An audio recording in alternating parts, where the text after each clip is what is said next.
या राज्यातल्या लाखो तरुणांना बुडवणारा घोटाळा हा जेव्हा यांचं राज्य होतं त्यावेळेस हा टीईटीचा घोटाळा झाला।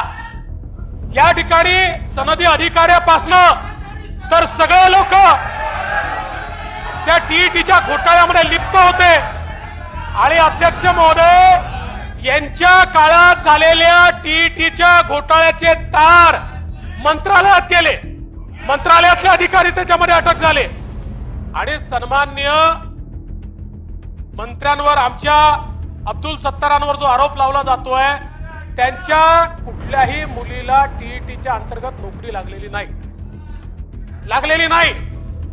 या उलट टीईटीने किंवा कमिशनरनी खुलासा करून त्यांचा त्याच वेळी अपात्र ठरवलेला आहे अशा प्रकारचा खुलासा देखील त्यांनी केलेला आहे। पण एक नवीन पद्धत सुरू झाली आहे अध्यक्ष महोदय की कुठल्याही मंत्र्यावर बेछूट आरोप लावायचे, निघून जायचं आणि मग ते या ठिकाणी आपल्या मीडियात चालवत राहायचे। त्याला तसंच उत्तर आम्ही देऊ, आम्ही सोडणार नाही, त्याला तसंच उत्तर आम्ही देऊ। खरं म्हणजे मला तर आश्चर्य वाटतं हा पहिला विरोधी पक्ष असेल की जो स्वतःच्या सत्ता काळातल्याच गोष्टी घोटाळे म्हणून बाहेर काढतो। असा विरोधी पक्षच पाहिला नाही।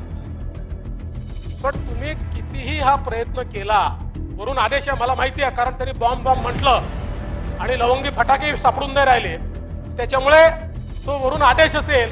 पण अध्यक्ष महोदय या ठिकाणी मला असं वाटतं हा जो काही यांनी सभात्याग केलाय त्यांनी पहिल्यांदा याचं उत्तर दिलं पाहिजे की टीईटीचा घोटाळा का झाला, त्या लाखो विद्यार्थ्यांचं स्वप्न त्या ठिकाणी चुरडण्याचं काम कोणी केलं, अपात्र